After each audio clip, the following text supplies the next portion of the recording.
Ich bin Gitel Schechter-Vishwanath. Ich bin der Vorsitzende von der Exekutive bei der Jiddisch-Liga. Die Jiddisch-Liga befindet sich physisch in New York, aber wir sind über der ganzen Welt jetzt, und speziell mit Zoom sind wir geworden, ganz international. Die vandaag, wo es wissen nicht, wegen der Jiddisch-Liga, wir sind in einer Organisation, wo es mutigt, Menschen zu reden Jiddisch tagtäglich. Das ist unser Hauptziel. Wir produzieren Materialien in Unternehmungen, wo es helfen Menschen zu reden mehr und sich zu lernen mehr. Wir haben herausgegeben das Arimnemic Englisch Jiddisch Wörterbuch, die vandaag was reden Englisch, was sichern jiddische Wörter. Wir können es kriegen gedruckte Heit, es ist du online, es ist du Sachmöglichkeiten. Wir haben ungeheuer mit der Serie mit ein paar Wochen zurück, schmissen mit handzartige Jiddisch Mechabrim. Mit ein paar Wochen zurück ist gewesen mit Shiri Shapira, der junge Schreiberin von Erzählungen. In Hand haben wir den Covid, sich zu bekennen mit Mark Kaplan, wir kennen sich schon etliche zentlich Jahre. Mark hat einen sehr scharfen Blick auf das Thema Rassismus, Jiden. Hat was zu sagen und gewöhnlich sagt es mit ein bisschen Humor und wir wollen mehr ein bisschen hören von dem macht sich bequem, warm tun eine Teppele Kave in Lamir und Heden. Miriam? Dank Gitel. Is a hartzigen Borech Habon, danke alle Anteilnehmers, was seinen rein oder was halten in reinkommen. Es ist uns danke a Covid und speziell a Vergnügen zu organisieren dem dosigen Schmuesheint mit Mark Kaplanen, was scheich mir ist ein alter Bekannter und ein guter Freund schon etliche gute Jahre und mit nicht zählen die Jahren. Ich will noch ein bisschen sagen, wie ein reinführen, ein paar Bemerkungen legabe der Organisation von dem Abend, die alle sollen sich viel einnehmen und wissen, mit was man wird da weiter fahren und wie es wird weiter aussehen. Wie ich habe euch angesagt, habe ich euch alle verstummt und wir wollen das losen, also ein bisschen Sofreilig von dem Abend oder von der Unternehmung, wenn wir wollen der öffnen eine breitere Diskussion und wir wollen euch der Möglichen zu nehmen das Wort mit Fragen oder eigenen Bemerkungen. Adrabe, beschass meise wollen wir das nicht erlosen, es soll gehen glatter der Schmues. Ob ihr habt inmitten wichtige Fragen, was ihr habt meure zu vergessen bis ins Sof, verschreibt sie in dem Schmueskästel. Ihr könnt alle öffnen das Schmueskästel durch einen Klick auf den Siemen von, was heißt Chat, stelle ich sich vor beim Rauf von euch. Weil die Franzosen können es öfter heißen anders, ich weiß. Aber auf jeden Fall könnt ihr dort verschreiben, was ist euch wichtig, ja, in der heißen Minute. Und beim Sof will ich das euch übergucken und da geht nicht vergessen, keine einfach geschriebene Frage oder Bemerkung, wird man das vorlehnen. Der Sof-Reilig von dem beschutzfestigen Schmues wird sich anheben an Erich 10 Minuten nachdem wie eine volle Show wird durch. Das heißt, lassen wir sagen, an Erich noch 70 Minuten. Wir werden sich bei mir zu haben, einen 20-minütigen offenen Schmues mit allem. Und öfter wird es sich auch viele noch verziehen, ein bisschen länger. Es wendet sich in euer Koyach Hadiber und in unser Koyach Hadiber. Und ich will noch ermahnen, als die von euch, was seinen öfter zum ersten Mal auf unser Unternehmung von dem Sort und was kennen nicht die Jiddisch-Liga und was wollten gewollt, kriegen mehr Informationen wegen die verschiedenen Aktivitäten, was wir organisieren, kennen, lechem Sicherheit, verschreiben euch in dem Schmueskästel ihre Blitzadressen. Blitzadresse ist E-Mail. Und also wird man euch nicht vergessen und mit euch von jetzt an und weiter schicken Verbettungen auf andere Aktivitäten, wie gesagt ist. Schämt sich nicht, schreibt rein eure Adressen und also wird man gedenken in euch. Und jetzt gehe ich rüber zu unserem Gast, zu dem offiziellen Teil von dem von der Begegnis. Und ich will gar herzlich bedanken Mark Kaplanen, also ist heint da mit uns und hat Cheshek zu schmussen wegen sein gar nicht nur interessanten, noch euch komplexen Artikel, was ich hoffe, dass wird uns allen helfen, noch besser zu verstehen. Ja, mit alle Pitschewkes und Zeudes, was wir haben öfter wie Lehners nicht bald bewiesen, allein zu erkennen. Ich will kurz vorstellen, unser Gast, eine Sache von euch kennen ihn öfter schon, aber nicht alle. Und es kommt ihm vorgestellt zu werden. Wieder einmal, Baruch habo Mark und ein Dank für dein Schutfes Heint mit uns. Dr. Mark Kaplan ist ein Professor von Literatur und er hat sich allein ausgestellt, zwischen anderen in Yale Universität. Er hat später gearbeitet in verschiedenen akademischen Institutionen in New York und in Baltimore, in der Johns Hopkins Universität, lange Jahre. Und Punkt jetzt ist er Gastprofessor in Dartmouth College. Und geh weiß, was wird bringen mit sich das neue Jahr. Efter wird er uns allein euch erzählen. Derweil hat das neue Jahr gebracht mit sich ein neues Buch, was ist damit ein wichtiger Auftu. Und das dosige neue Buch, über welchen er hat euch ein paar bisschen Zeit gearbeitet, Leute, ich weiß, wenn wir öfter euch in dem Softeil von unserer beschutzfestigen heutigen Schmuss der Monen und euch weisen, dem Schar und öfter noch ein bisschen ausbreitern direkt wegen ihm. Aber derweil, lassen wir gleich reinspringen in dein Artikel, Mark, was heißt, Avodim Hoinu, Rassismus, Jiden und Amerikaner Privilegien. Und viele noch der Titel kann schon anwerfen, ein Stückel Meure, aber gleichzeitig fühlt man euch einen gewissen Humor oder öfter Ironie, ich weiß nicht genau was. Du wirst uns besser aufklären, aber dem dosigen Humor hat schon Gittel der Mond, ja, und gelost anzuhören. Also man darf sich richten mit ihm, wenn man lernt Sachen, was du schreibst. Ich will mit ein paar allgemeine, kurze Wörter reinführen in der Struktur von dem dosigen Artikel und ich will ihm euch kurz weisen. Ihr sollt sehen, dass man redet wegen konkrete Sachen. Ja. Das ist der Anheb von dem Artikel. Ihr könnt ihn jetzt alle sehen auf eure Ekranen. Ja, das ist der Titel. Und das ist das erste Seite mit einer Illustration, was mit noch sich beziehen zu der dosigen Illustration von Josef Opatoschus Band der Erzählungen.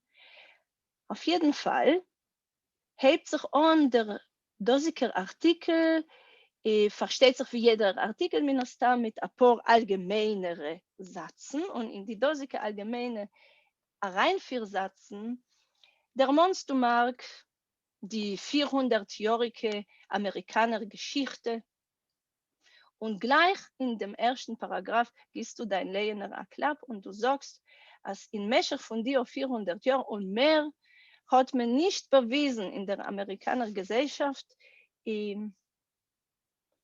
zu bearbeiten, etwas, was du rufst, die Unfähigkeit zu anerkennen, die Gleichrichtigkeit und viele schärfer und öfter gar die Menschlichkeit von Afroamerikaner Bürgern in die Vereinigten Staaten. Und mit dem dosigen Aussag führst du Tage rein in eine gar greuer, ob nicht zu sagen, schwarzer Realität, ja, was du zeichnest. Danach ermahnst du uns, als siebten Anheb von der Amerikaner Gesellschaft ist in der Emerson der Jesod von Rassismus gewesen und also wie die Vereinigten Staaten haben sich angehäuben mit dem Episode Sklaverei, ist in der Emerson Milchatrille gewesen, sehr ein fruchtbar dicker Boden, vor dem, was geht weiter an unter dem Namen Rassismus. Und das sagst du in allgemeinen Terminen. Und danach gehst du rüber zu der Rolle von den Jiden. Was das ist in der Remessen etwas, was interessiert dich zum ersten in deinem Artikel. Und der Fokus geht auf dem, wie es sagt schon der Titel. Und du sagst, dass die Jiden in der Remessen fühlen sich ein bisschen wie unbarriert von der ganzen Meise, in einem gewissen Sinne. Und in welcher Sinne? In dem Sinne, als die Geschichte von den Amerikanern Jiden hebt sich an, lerov, heute wir reden wegen die Massen jüdischer Immigranten, noch ein Bürgerkrieg. Und mit Meile dient das wie ein Stück Alibi, also zu sagen, sich zu erlauben, sich allein zu sehen in etwas wie eine neutraler Position. Ja, entgegen der allgemeiner Gesellschaft, ob man kann das anrufen, also was hat Tage Milchatrille zu tun mit die Spannungen herum dem Phänomen Rassismus. Und also wie du bist ein Literaturmaven, machst du gleich den Sprung und sagst uns euch, als die dosige Netie mit Zadiden sich zu halten, neutral, in dem Spannungsfeld, drückt sich euch aus in der jüdischen Literatur, in der Amerikaner, in allgemein jüdischer Literatur, aber spezifisch auch in der jüdischen Literatur. Und wie soll, lemosche durch dem, als in der jüdischen Literatur wird nicht gezeichnet, kein befehrisch jüdischer, rassistischer Held. Ja? Man hat das nicht. Und das spiegelt ein bisschen ab, die Realität, was hat das nicht, als eine jüdische Figur. Das ist ein bisschen Hintergrund, jetzt für alle und speziell für die, was haben nicht bewiesen zu lehnen, dem Artikel. Laut deiner ersten Paragraphen fehlt der Lehner, meine ich ganz klar, als die ganze Sugie, was du führst rein auf dem Eufen, sieht in deine Augen aus ein bisschen krummlich. Ja? Und du stellst vor, da die jüdische Position wie etwas wie ein Verteidigungsmechanismus. Und in der Remessen willst du sagen, ja, die Juden seien ja gar stark nogeje bedover. Auch in dem Phänomen Rassismus in die Vereinigten Staaten. Und sie spielen seine Rolle in dem Ganzen. Und ich will dich jetzt noch fragen, und da gehen wir rüber zu dir, und du kriegst das Wort. Ich will, du sollst uns erzählen ein bisschen, wie es ist aufgekommen bei dir, der Gedanke anzuschreiben. Darf ich in dem Moment als Artikel? Und was ist dir gewesen speziell wichtig, herauszuheben? Was ist dir gewesen wichtig, da überzugeben? Versteht sich mit dem Trop auf der jüdischen Position in der Knallnetz von dem Phänomen Rassismus in die Vereinigten Staaten. Ist koidem kol, ich will alle danken. Ich will dir danken, Miriam, für die Verbettung und Gittel euch für organisieren unter der Hashgacha von Jiddisch Liga die ganze Serie. Und ich will danken dem ganzen Eulam für Zusammenkommen auf das Thema. Gittel hat der Mann, wir haben sich gekannt schon 10 Jahre, nicht nur gezählte Jahre, nur etliche Jahre. Und wie soll ich bin gekommen, sich zu bekennen mit Gittel und mit ihr breitere Sprache, ist durch ihr Tate Mordechai Schechter, Olav Shalom, was Avada ist gewesen, mein Jiddisch-Lehrer. Und Mikol Melamdai Hiskalti, habe ich ausgelernt etwas von allen meinen Lehrern. Ist, ich gedenke sehr klar, sitzen in Klasse mit Dr. Schechter und hören seine Teines zu der Nobelreferat von Yitzhak Bashevis Singer. Bashevis sagt sehr berühmt, als ist zufrieden zu reden in der Sprache und zu schreiben in der Sprache, was hat nicht kein Wörter für Gewehr, was hat nicht kein Wörter für Führen und Milchama. A Sprache, Leute, wie so Bashevis beschreibt es, ist im Ganzen abgesondert von der breiteren, tragischen Geschichte vom 20. Jahrhundert, von modernem Leben. Dr. Schechter hat sein ganzes Leben geteilt gegen den Zugang. Was meint ihr Besheves? Was meint ihr Menschen, was Jiddisch ist abgesondert von der breiteren Gesellschaft, was Jiddisch ist abgesondert von der eigenen Geschichte? Avada haben wir Wörter für Gewehr, Avada haben wir Wörter für Milchama, Avada haben Jiddisch redende Jiden gedient wie Soldaten. Avada ist Jiddisch vertan und verbunden mit allen Strichen von der Gesellschaft. Also bin ich aufgewachsen wie ein Student von jiddischer Literatur und wie ein Redner von der jiddischen Sprache. Und so habe ich gebringt als solche Hasages zu meinen Eufen Entfern.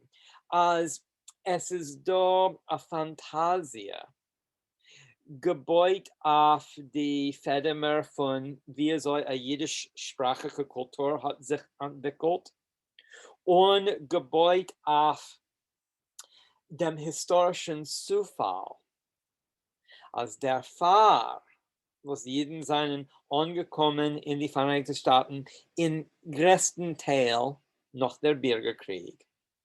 Der Pfarr, was jeden seinen gekommen im größten Teil von Europa, wo wir, und Agiv, ich bin ein Jid, wo wir sind gewesen untergedrückt. Als wir haben sich im größten Teil besetzt in Erter, in die zoffendicke, große Städte, so wie Stadt New York, sind wir auf etwas in Eufen insuliert von der Problematik von Rassismus in Amerika. Und ich habe gewollt schreiben etwas gegen dem Gedanken. Jeden sind vertan in der amerikanischen Gesellschaft. Das Jesod von amerikanischer Geschichte und amerikanischer Gesellschaft ist nicht identisch mit weißer Supremität, nicht identisch mit weißer Rassismus gegen Afroamerikaner, aber es ist gar stark und kompliziert verbunden mit der Geschichte von Unterdrücken, von Versklaven, von Begrenzen, die soziale, die ökonomische, die politische Möglichkeiten von Afroamerikanern.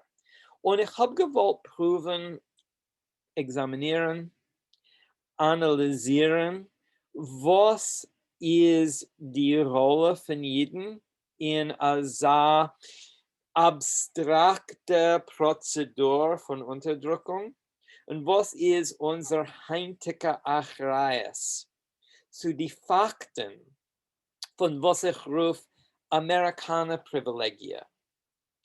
Und was ich meine mit dem Ausdruck Amerikaner-Privilegien, wir sind zugewohnt in Englisch in die letzten paar Jahre zu einem Begriff von weiße Privilegien. Der Gedanke als haben eine weiße Haut ist etwas, was geht zu einer gewissen Privilegien in der amerikanischen Gesellschaft. Was ich will teilen ist, es ist nicht nötig, sich allein zu identifizieren mit dem Begriff von Weisheit, von Weisheit, zu genießen von den Privilegien, von nicht werden identifiziert in der amerikanischen Gesellschaft wie ein Afroamerikaner. Man kann sein von Asien, man kann sein von Lateinamerika, man kann sein ein Jid, man kann sein ein Araber, man kann sein allerlei ethnische, rassistische, religiöse Identitäten. Und von deswegen genießen von einem Begriff von Privilegien, der Fall, was du wirst nicht gezeichnet wie ein Afroamerikaner. Und das habe ich gewollt entwickeln und verstehen durch die Strichen, die Federmer von einer jüdischen Identität. Weil so kann man besser schreiben auf Jiddisch zu die Themen. Dank.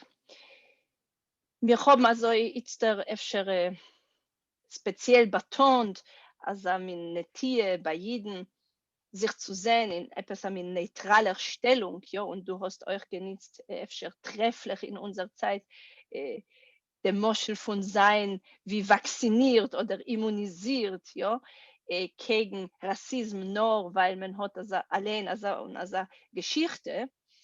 Von deswegen, der meinst du in etwas an Ort, in dein Artikel, ganz derch agef, und du bist nicht speziell mefaret, jeden Yechidim, was haben gekämpft, ja, in der neuer Geschichte von den Vereinigten Staaten, was haben befehlisch gekämpft für gleiche Recht, darf für Afroamerikaner. Und also wie in dem Artikel bist du nicht mehr verrät, bin ich neugierig zu wissen, wolltest du gekannt Dome verrät sein mit etwas Nehmen von Gestalten, was öfter von uns kennen nicht also oder haben schon vergessen. Sie hast du Geschick zu der Monen emetsen spezifisch, ob nicht, muss man nicht, aber also mini der Ganzung zum Artikel öfter. Es steht geschrieben in Artikel und ich verbete Menschen zu lernen in dem Artikel. Ich hoffe, dass man wird es lernen. Ich hoffe, dass die Essay wird haben wir was ist breiter wie mein eigener Vernahm. Aber ich habe geschrieben gegen eine gewisse Formulierung, was Amerikaner Jiden tragen mit sich tagtäglich. Jiden in Amerika sind sehr defensiv, wenn es kommt zu dem Indien von Rassismus.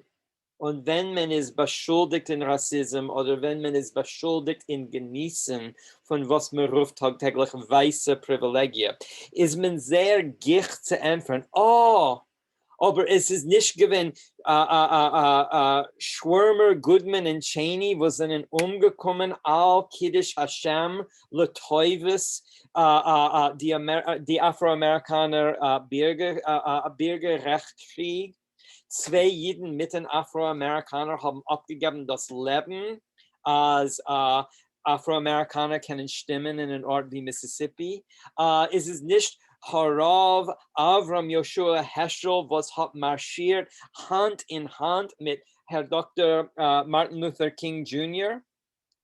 Ja, es sind gewinn gezählte Yechide Skula, Jiden, was haben gekämpft, Letoivis Bürgerrecht. Das ist eine edle Sache. Das ist etwas, was wir heutzutage kennen und sollen nehmen für ein Muster, für unsere Reste der Gleichungen wie Menschen und wie Bürger. Aber die große Mehrheit von Amerikaner-Jiden haben nicht marschiert Hand in Hand mit Dr. Martin Luther King.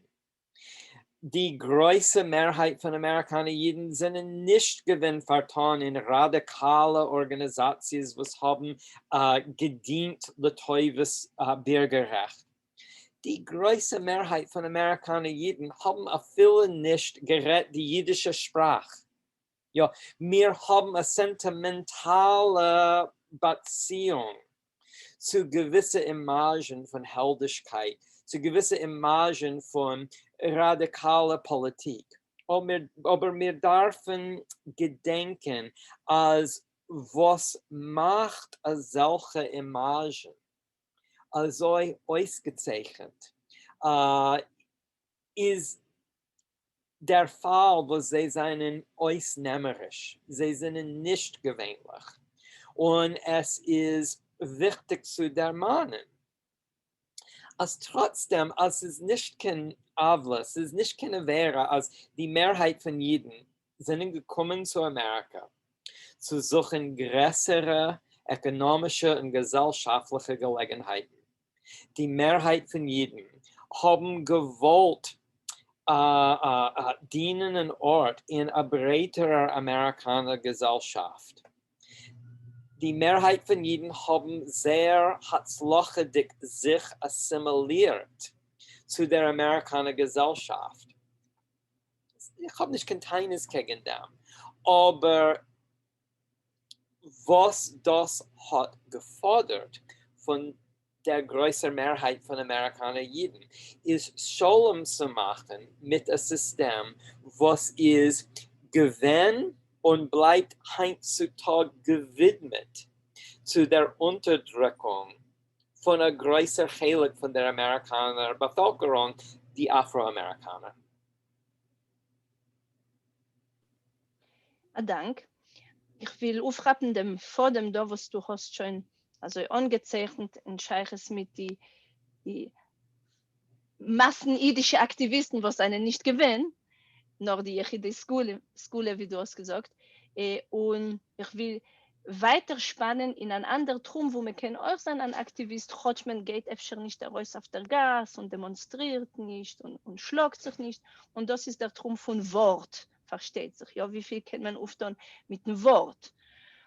Und in deinem Artikel, der Monst, du versteht sich die idische Wortführer in der Diskussion um den Rassismus und speziell auch die, was haben auf Jiddisch, speziell in der jiddischen Presse, in der Jiddisch-Presse, ja genommen das Wort in der allgemeinen Diskussion und gegen den Rassismus. Und du sagst, dass in den letzten 100 Jahren ist das gewesen in der jiddischen Presse ein Thema und eine relative Sache haben sich herausgesagt und dort geschrieben, offener Hate wegen dem. Gleichzeitig sagst du, als etwas bei dem Allgemeinen ist gewesen rein theoretisch. In dem Sinne nicht nur, dass es geht in Wort und öfter winziger Meisim, nur auch in dem Sinne, als das sind gewesen Intellektuellen, was haben entwickelt Ideen und entwickelt öfter theoretische Lesungen, aber sehr Beziehung zu Afroamerikanern, sehr eigene Beziehung zu Afroamerikanern ist gewesen sehr abstrakt. Ja, nicht basiert auf keine persönliche Kennschaft. Das ist gar, ich weiß nicht, chaversche Kennschaft, sie poshet öfter viele noch eine breite kulturelle Kennschaft. Ja. Sie kennst du uns, und das ist eine doppelte Frage. Wolltest du öfter unser Eulen gekannt der Monen, etliche von die auch Wortführer, etliche nehmen, was seinen Gewinn Beuleter, und bald das wird uns der führen zu einem spezifischen jiddischen Schreiber, Josef Opatoschu, was habe ich ihm schon der Mond beim Samaon heb, und wegen welchen du hast genauer reingeklärt und ein bisschen beudig gewesen, nicht seine Zitzes, nur was tut er wie ein Repräsentant von der jiddischen Literatur mit dem dorsigen Motiv, was ist nicht nur ein Motiv, nur etwas ein wogiges Problem in der Gesellschaft, in welcher euch hat sich geprüft integrieren. Ja? Aber koidem kol, also, Sie kennst uns der Monen oder auslernen, ein bisschen wegen die mehr aktive Wortnehmers. Ist efter ein bisschen Hintergrund zu der Artikel und wie soll der Artikel bezieht sich zu meinem breiteren Projekt wie Forscher, wie Literaturkritiker, wie Wissenschaftler. Ich gebe Heore in dem Artikel, ich schicke ab auf einen eigenen Artikel, was mehr oder weniger ist es mir unbequem zu der Mannen in der eigenen Arbeit. Ich habe geschrieben ein Essay, ich habe geschrieben ein anderes Essay, sie existieren unabhängig von mir. Aber in dem Fall ist es tatsächlich nötig, als meine Lehrers in Affenschwell sollen verstehen, als das ist basiert auf früher dicke Artikel, was ich habe geschrieben, wo ich habe behandelt dem Image von einem Afroamerikaner in der jiddischen Literatur von den Vereinigten Staaten. Hat man die Jahre da.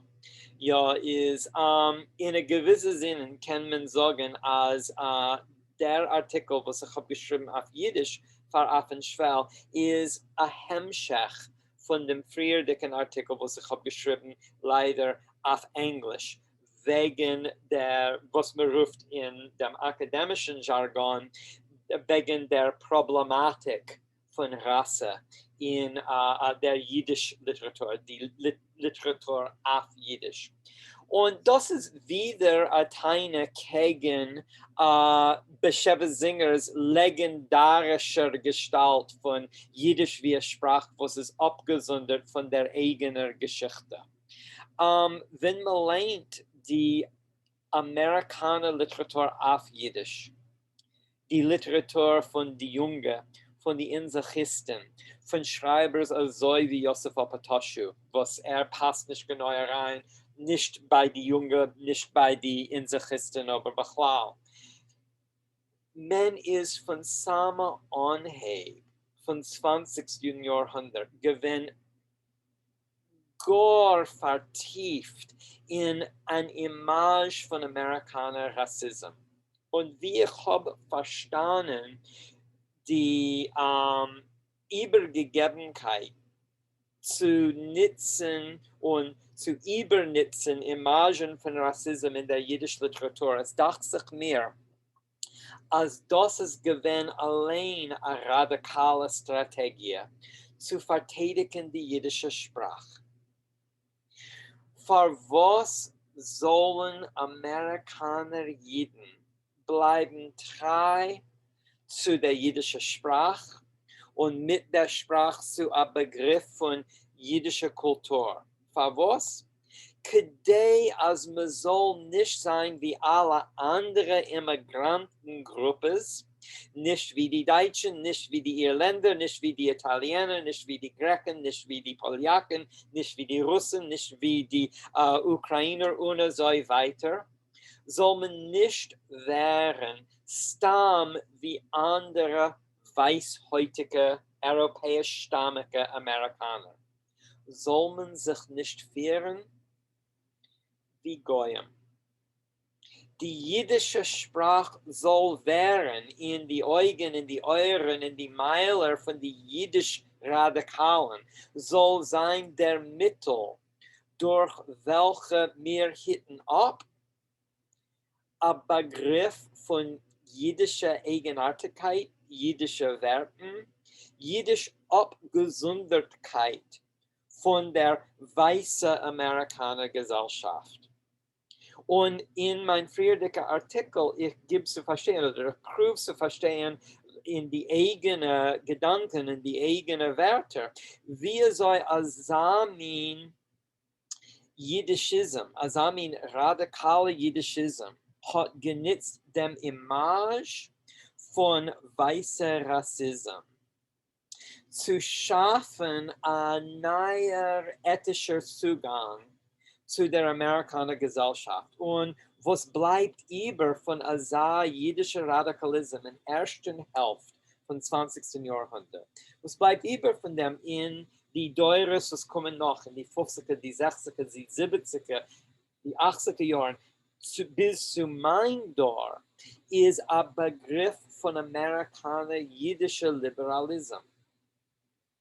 Und die Problem, was ich prüfe zu analysieren und auszudrücken in der Dosiker Essay, in der Essay, was ich habe geschrieben, par Affenschwell Hayar, ist, was fällt als Samin Amerikaner Liberalismus legabe Rasse und Rassismus heutzutage.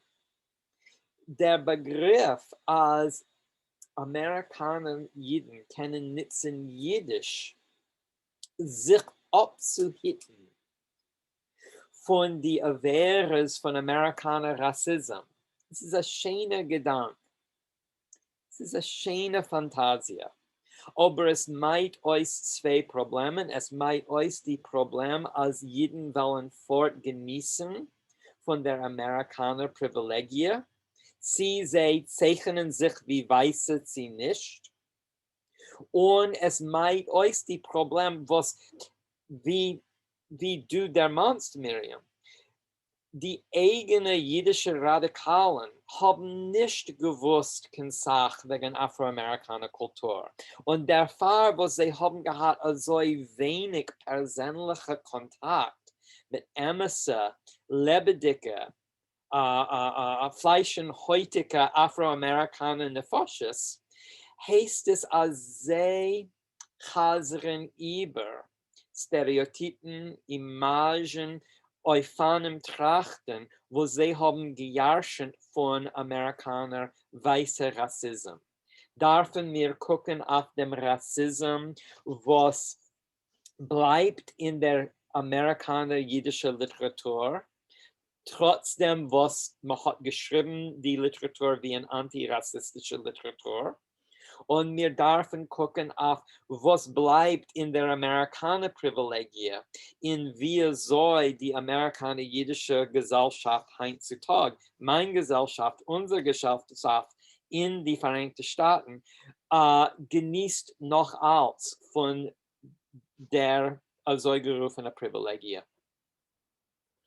Ja, ich wollte Tage mit Reschek aufgehabt, dem dosigen Gedank, als nicht geguckt auf der Kavone zu schreiben gegen Rassismus, bleibt man allein stecken in etwas stereotypischer Sprache.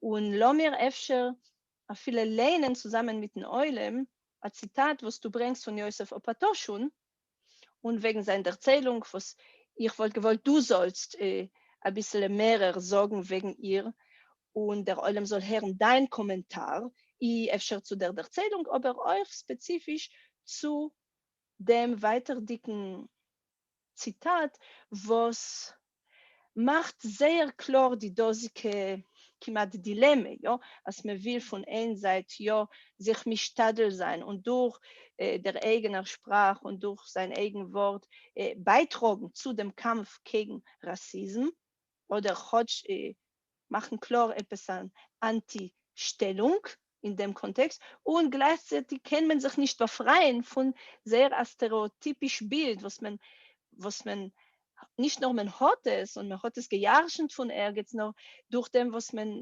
nichts das über in seiner eigenen Erzählung ist man eigentlich so was tragt bei zu der Verewigung von dem dosigen Stereotyp. Ja, es lassen mir hören, wie asa Fauxpas, etwas, ja, also ein wogiger Fehler klingt in die Wörter von einer jüdischen Schreiber. Und ich zitiere direkt von dem Artikel. Ihr kennt das da in dem rechten Spalt, was hebt sich an mit den Wörtern nicht haben, aber ich will vorlehnen von der Schure 2 bis zum Sof von dem Paragraph. Die Beitsch ist geflogen über den Leib mit der Pfeif, schreibt wegen dieses Heunes von einer gewesenen Sklav. Sich eingegessen in Blut und ein eingeborene Schreck, was möglich seine Ureltern haben übergelebt in die Afrikanerwälder, wenn sie sind gekrochen auf alle vier, sich ausbehalten, nicht zerrissen zu werden von einer wilden Haie. Dieselbe Schreck hat sich genommen wecken in ihm. Und wie ihr könnt sehen, ist das ein direkter Zitat von Opatoschus der Erzählung. Marc, wollte ich dich heute so gebeten, ein bisschen auszubreitern, unser Eulem, wegen der spezifischen Erzählung von Josef Opatoschun, öfter der ganzen Dick mit ein paar Wörter wegen Opatoschus eigener Situation, ja, wenn kommt in die Vereinigten Staaten und besetzt sich dort. Und danach kommentiere ein bisschen, was ist da geschehen, ja, was weiß uns die dosige Beschreibung von dem dosigen Afroamerikaner in der Szene. Dank. Ja, ist die Siebefa, was ich schreibe in der Essay und in mein früheren Essay wegen Opatoshu, ist, weil laut mein Verstand ist Opatoshus Erzählung, was heißt Lyncherei, die protemdickste Beschreibung von Amerikaner Rassismus, was man findet in der jüdischen Literatur. Das ist lange Erzählung von mehr oder weniger 30 Seiten in gedruckten Form, was Opatoshu hat herausgegeben in Buchform im Jahr 1923. In einer Ausgabe, was ist erst herausgekommen in Warschau, in Polen, und später wieder gedruckt in Amerikaner Ausgaben, auch in sowjetische Ausgaben. Opatoshu in jenen Jahren hat gehabt mamisch ein internationaler Schem auf der literarischen Bühne. Opatoshu ist aufgewachsen in, was wir wollten heutzutage rufen, Polen, in Mitteleuropa und angekommen in die Vereinigten Staaten, rund 1906, dachte ich mir. und hat gleich sich genommen zu schreiben bei der amerikanischen Presse. Jede Woche in seiner Karriere von knapp ein halbes Jahrhundert hat herausgegeben der Erzählung in der Tag, in der amerikanischen jüdischen Zeitung der Tag, zusammen mit größeren Novellen und Romanen auf eine ganze Karriere ist gewidmet zu einer Ästhetik von literarischer Realism. Und der Ziel von Realism wie eine Ästhetik ist, abzuspiegeln die eigene Gesellschaft in der Literatur. Als der Lerner soll sehen, sich allein in die Blätter von der Erzählung oder von dem Roman. Und sein größter Beitrag zu der jüdischen Literatur ist das Schaffen eines historischen Roman. Wegen der jüdischen Kiem, der jüdischen Existenz in Mitteleuropa von dem 16. Jahrhundert bis zum 19. Jahrhundert bis zum 20. Jahrhundert. Und ich meine, als sein Hatzloche wie ein Schreiber von historischen Romanen, was der historische Roman ist zwischen die wichtigste von den Genres von der realistischen Ästhetik. Ist ein Beweis, als trotzdem, was ist angekommen in Amerika, wenn ist gewesen erst 20 Jahre alt, trotzdem, was hat verbringt, knapp ein halbes Jahrhundert in die Vereinigten Staaten, wohnen in Stadt New York, ist sein Herz in einer gewissen Sinne geblieben in Europa. Hat sich nicht 100% sich angewärmt zu der amerikanischen Gesellschaft. Trotzdem hat geschrieben zähnliche Meisters, mamisch hunderte der Erzählungen, wegen dem tagtäglichen Leben in die Vereinigten Staaten, in Stadt New York. Und eine Sache von der Erzählungen haben zu tun mit, wie Chineser wohnen in Lower Manhattan, wie Italiener leben in demselben Diris-Komplex wie Juden und Irländer. Was machen russische Immigranten? Nicht russisch-jüdisch, nur russische Immigranten in die Vereinigten Staaten noch 1917. Als solche rechtlich von dem tagtäglichen Leben ist ein angehendes Thema in seinen Erzählungen, was hat herausgegeben in der Tag. Und hat oftmals euch beschrieben, die Beziehungen zwischen Weiße und Schwarze und das Leben von Afroamerikanern in die Vereinigten Staaten. Und seine längste Beschreibung ist die lange Erzählung Lyncherei, was ist der Haupt der Erzählung in einer Band, was heißt Lyncherei, Rasse und andere Erzählungen. Herausgegeben geworden, wie ich habe früher der Mann im Jahr 1923. Ist Lyncherei kommt vor in a spezifisch Kleinstädtel oder Dorf in Georgia. Es ist ein Ort, was existiert auf der Mappe. Es ist jetzt eine Vorstadt von der Stadt Augusta, Georgia. Es kommt vor in der Zeit von Anhieb 20. Jahrhundert. Ein Afroamerikaner, was mit Namen Bookert, vergewaltigt ein weißes Mädel. Der Fall, was ihr Tate, hat vergewaltigt dem Afroamerikaners Schwester. Ist der Fall, was hat Maanes gewinnt, das weiße Mädel, schafft dem weißen Rassist ein Lynchmob. Und es beschreibt, wie soll man jagt nach dem Afroamerikaner, wie soll man chapt ihm und wie soll man tut ihm lynchen. Sehr gewaltig, sehr grafische, sehr interessante Beschreibung von dem rassistischen Gewalt. In Mitten von der Erzählung also wie ein Entr'acte, also wie ein Intermezzo, hat man zu tun mit drei jüdische Parscheinen, drei jüdische Gestalten.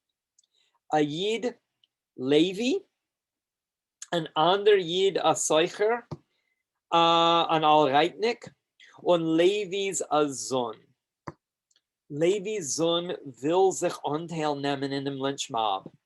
Identifiziert sich im Ganzen mit der weißen Bevölkerung.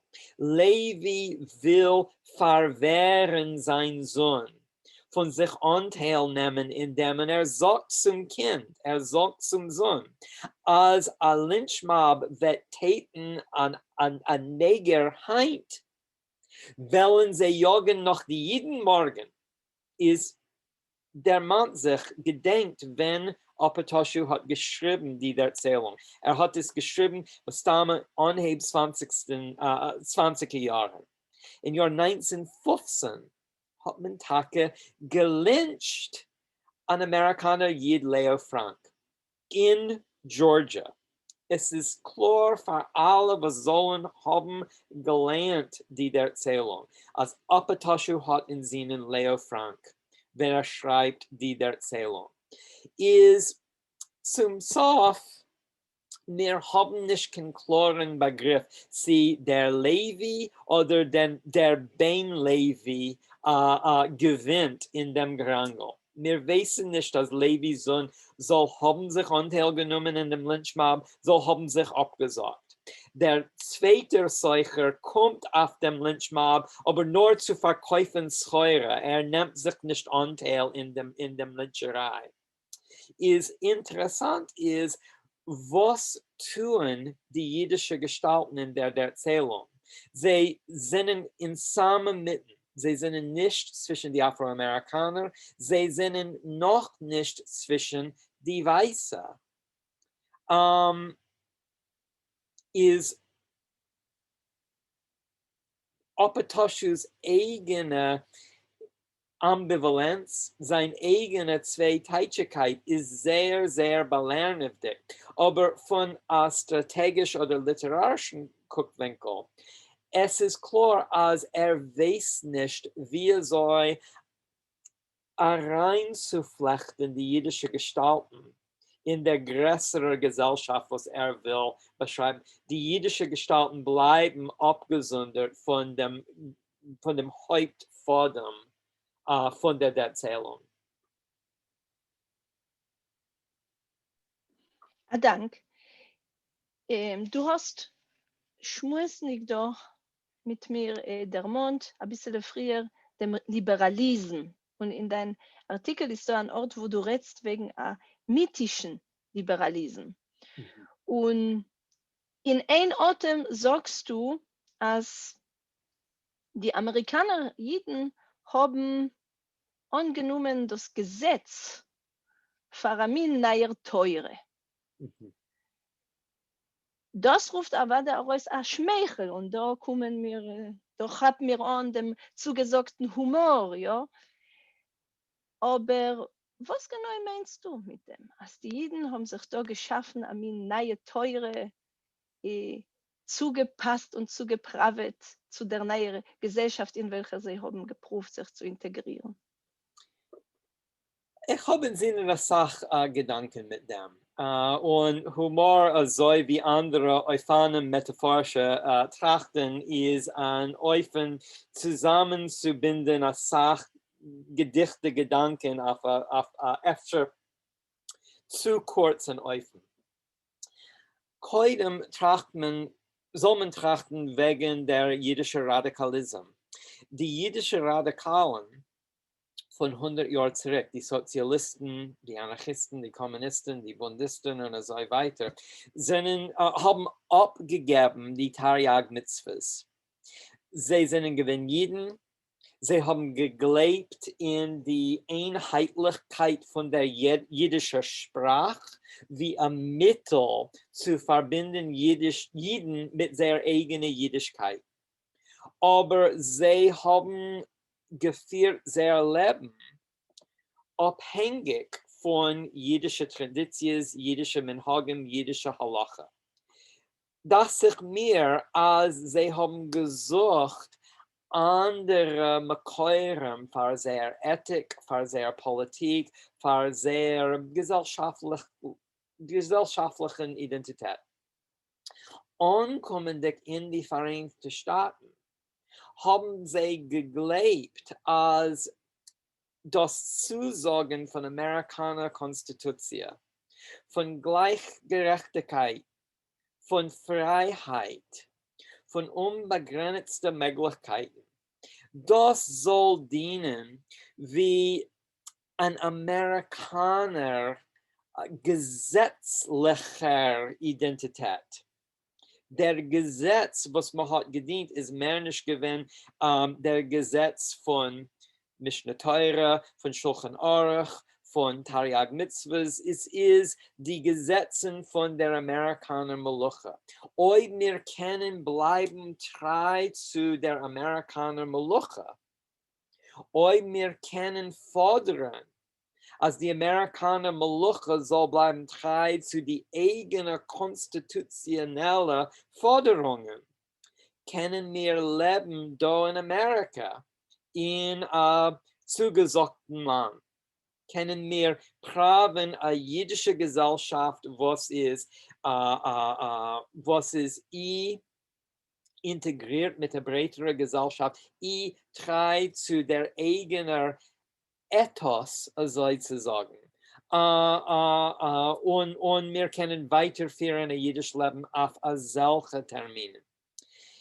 Was die jüdischen Radikalen haben zu wenig abgeschätzt, was sie haben untergeschätzt, ist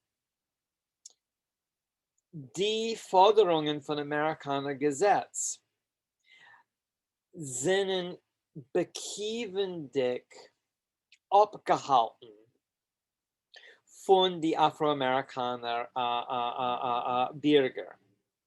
Afroamerikaner Bürger mit 100 Jahren zurück sind kaum gewesen Bürger. Und es ist da ein paar Schreien in Apatoshus der Erzählung. Der Sheriff sagt, alle müssen haben der Erz vor dem Gesetz. Der Gesetz darf behandeln dem Afroamerikaner Verbrecher, nicht die Lynchbande. Die Amerikaner Gesetz mit 100 Jahren zurück hat nicht abgehalten die Rechten von Afroamerikanern. Die Amerikaner Gesetz mit 100 Jahren zurück hat noch nicht anerkannt, als das Lyncherei allein ist verbrecherisch. Die Amerikaner Gesellschaft ist gebeut auf Diskriminieren gegen Afroamerikaner. Und wie kann man das sagen? Jede Anerkennung von Afroamerikaner Chivas, Menschlichkeit, Gerechtigkeit ist gekommen nach einem tiefen, oftmals gewaltigen Gerangel. Und ich glaube nicht, dass die jüdischen Radikalen von 100 Jahren zurück haben genug abgeschätzt, wie stark das Gerangel ist gewesen. Ja, wie du hast allein schon früher, also sozusagen, Merames gewähnt darauf, ist interessant die Frage, was ist heint? Ja, ob wir gucken also historisch zurück und wir können sehr gut observieren und anhaben die Charakteristiken von dem, was ist gewesen mit 100 Jahren zurück, was man hat ja gesehen, was man hat ja gesagt, wie man hat nicht reagiert, was man hat nicht gehabt. Es stellt sich die Frage, wie hat sich das weiterentwickelt und was hat man heint oder wie reagiert man heint und sie ist da bichlal heutzutage. Das ist ein bisschen eine Frage, wo sich Kopitzer also sozusagen vorausgenommen. Ich habe sie gewollt halten auf ein bisschen später, aber es wird sich mir fragen in dem Kontext. Sie haben mir heint jüdische Radikalen in der modernen, in der jetzigen Amerikaner Gesellschaft und sie fordern sie, Punkt das, was du hast jetzt also beschrieben, לגבי der Matzef mit 100 Jahren zurück, sie fordern sie das bewusstseinniger die Anwendung von dem Gesetz, wie es bedarf zu sein. Sie ist noch als da, also mein Gefühl von, das Gesetz ist die teure und wir dürfen öfter mehr wie keinmal sich nehmen zum Auskämpfen von der dosiger Forderung. Ich meine, ich sehe Simonim als es schafft sich jetzt ein neuer jüdischer Radikalismus. Kann man der Mannen wie ein Beispiel das beneite Journal Jewish Currents. Ja, das ist ein Beispiel von dem. Es sind da andere. Menschen, die sind verinteressiert in ein spezifisches jüdisch Ausdruck von Radikalismus. Menschen, die gucken kritisch auf der jetzige amerikanische Gesellschaft und befragt die internationale jüdische Gesellschaft, die Beziehung zwischen Juden und Golas mit Medinas Israel und solche andere wichtige beulete Frage ist. Ich sehe als solche Simonim existieren. Sie sind nicht große Simonim, aber wir dürfen nicht vergessen, als die jüdische Radikalismus mit 100 Jahren zurück ist euch nicht gewesen als so eine so groß. Ja, mit 100 Jahren zurück haben sämtliche Tausende Amerikaner Juden gelernt, dem Vorwärts auf Jiddisch. Aber das meint nicht, als alle Lerners von jüdischen Zeitungen haben der Fall gestimmt für sozialistische Kandidaten oder haben gewollt führen die amerikanische politische Landschaft weiter auf den Links, wie es möglich gewesen. Von deswegen. Die Schisten spielen noch etwas eine Rolle? Das ist eine Sache, was ich will zugeben zu meiner Bemerkung. Ich sehe eine Sache Interesse in jüdischer Kultur bei solchen Yechidei Schule, bei solchen sich allein gerufene jüdische Radikalen. Ich sehe nicht in jedem Fall tiefe Bekanntschaft mit der Geschichte von jüdischer Radikalismus oder was es fordert, sich zu vertiefen in der Kultur, was existiert oder hat existiert auf Jiddisch. Und ich meine, es ist da auch zu lernen von der früher dicke jüdische Radikalismus. Sei gute Beispiele, sei öfter weniger positiv Beispiele. Wir dürfen euch auslernen von den Toasen. Viele von Menschen, was wir allein haben, ein zärtlich Gefühl für sie. Viele von den heldischen Bundisten, von den talentierten jüdischen Poeten, von Schreibern so wie Josef Apatoshu. Wir dürfen gucken auf sie kritisch, nicht nur romantisch. Und ich weiß nicht, wir haben einen breiteren Husch von wie soll abzuschätzen, kritischen Guckwinkel auf der amoliker jüdische Radikalismus zusammen mit dem kritischen Blick auf was solche radikalen Heint rufen, jüdischer Meidea, jüdischer Establishment. Ja, und als wir schmusten wegen Teusen, da lassen wir weiter schmusten wegen Teusen. Und ich habe noch etwas a Teus, was du bemerkst in deinen Artikeln und wo du gewollt reinbringen, etwas Artikel und du legst ihm euch vor. Du sagst es, kedei öfter ein bisschen, ja, missachsen zu sein, die Beziehung zwischen, Jiden und Afroamerikaner, darf man sich von der jüdischen Seite ein bisschen befreien von verschiedenen Mythosen, was man hat sich allein gebaut. Und zwischen anderen der Monstotake die Onetie, was ist da bei jedem zu vergleichen zwischen ihre eigene europäische Zores, ja, was haben sie auf ein MS oder noch Alpisikorn und etwas Kultur Jerusche gebringt kein Amerika und die Leiden von den Afroamerikanern. Aber du sagst, es ist ein krummer Vergleich zu sagen, als das ist ein emeser Parallel. Jene Zores verglichen mit die heintige. Und dafke in dem Kontext verrufst du sich allein in deinem Artikel euch auf einen Afroamerikaner Schreiber, was hat schon mit gute 60 Jahren zurück, ja, aufgewiesen auf der dosiger Problem. Und das ist James Baldwin, was, wenn man du zitierst, und ich will euch bald weisen ein Bild, was wir bringen wie eine Illustration in dein Artikel, sei so gut. Efter kannst du uns kurz erklären, wie also der Dosiker Baldwin ist noch als aktuell und was bedeutet es, als ist noch als aktuell? Und sie kennen Tage etwas tun gegen dem.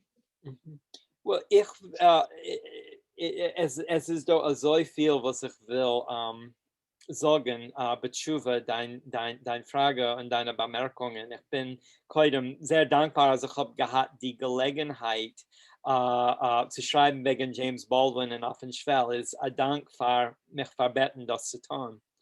Ich bin nicht der einzige Mensch, was hat zitiert die dosige Essay in dem letzten Jahr, in dem Jahr von Berechnen sich, sozusagen, mit Black Lives Matter. Menschen haben zitiert die Essay. Ich bin der Einzige, was hat zitiert, auf wie viel ich weiß, auf Jiddisch. Das ist mein Beitrag zu der breiteren Dialog, habe ich reingebracht, Baldwin in der jiddische Kontext, kadei als Jiddisch soll rüber in einen breiteren Kontext. Und ich will der Agavdik sagen, als ich habe erzählt, a Habermeiner, was allein ist ein professioneller Schreiber. Und ist gewesen ein guter Bruder James Baldwins in Anhieb von seiner Karriere beim Sof von Baldwins Karriere. Weil Baldwin ist gestorben in 1987. Und hat gesagt, oh, es wollte gefallen und es wollte befriedigt Baldwin so stark zu wissen, als Emetzer setzt ihm über auf Jiddisch. Habe ich gesagt, well, das ist Tage, das macht die ganze Experiment kadai. Ich will kommen zu dein, ich will kommen zu deiner Frage, Miriam, aber ich will geben ein bisschen Hintergrund. Frag Gittel, wer ist der Baldwin? Alle sollen sich ermahnen in sein Beitrag zu der Amerikaner-Literatur. James Baldwin ist geboren geworden in 1924, gestorben ist er in 1987, relativ jung. Hat angehoben zu schreiben in die 40er Jahren Essayen. Geschrieben hat euch ein paar Erzählungen, etliche Romanen, Filmrepliken, aber meistens ist berühmt heutzutage wie ein Essayist. Hat Agiv angehoben seine Karriere, schreibendig für Journalen, was haben einen beuleten jüdischen Tam, also wie Commentary, Partisan Review und andere solche Journalen. Baldwin ist aufgewachsen in Harlem, was gibt ihm ein anderer Guckwinkel auf der amerikanischen Gesellschaft wie andere afroamerikanische Schreiber, was sind gekommen von tiefen Dorn. Hat allemal gehabt einen städtischen Guckwinkel. Und was das meint zum Teil ist, Baldwins Guckwinkel ist gewinn speziell treffig, speziell aktuell, speziell scharf kritisch, wegen einem Wendepunkt in der Bürgerrechtsgerangel. Wir können reden wegen der modernen Bürgerrechtsgerangel in zwei Tekufas.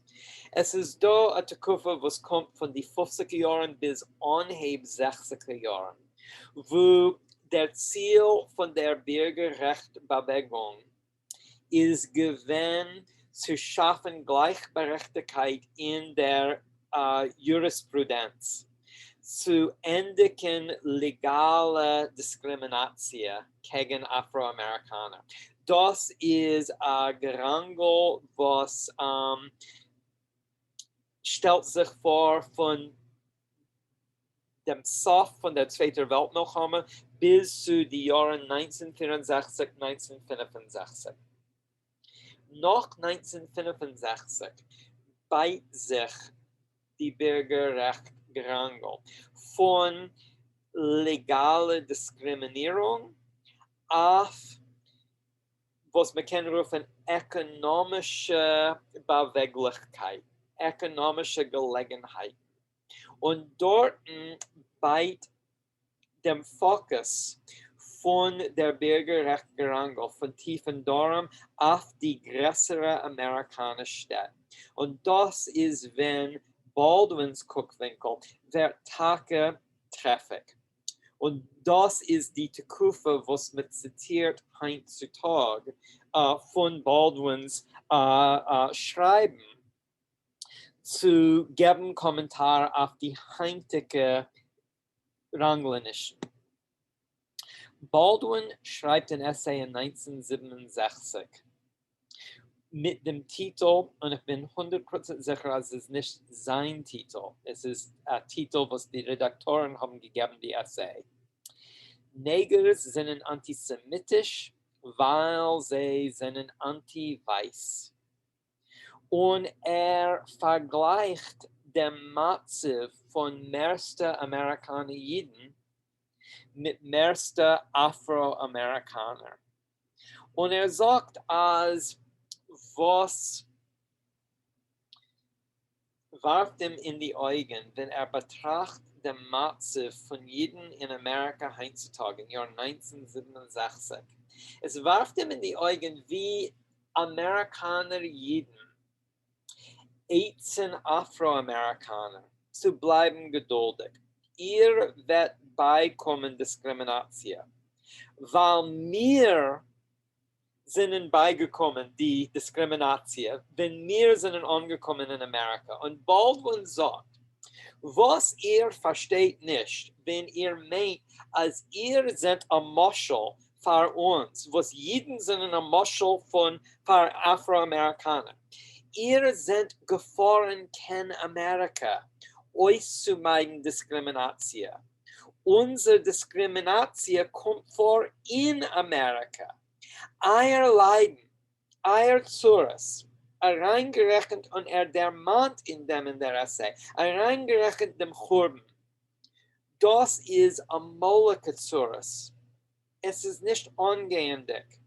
Unser Zures wie Afroamerikaner, das kommt vor heutzutage. Und so wie es ist vorgekommen in 1967, es kommt noch als vor heutzutage in 2021. Und das ist was wird also oft der Mann in dem letzten Jahr. Ja, der größere Unterschied, und das ist meine Formulation, das ist nicht Baldwins Formulation, der größte Unterschied zwischen dem Leiden von Jeden und das Leiden von Afroamerikanern ist die Unterschied zwischen Amol und Heint.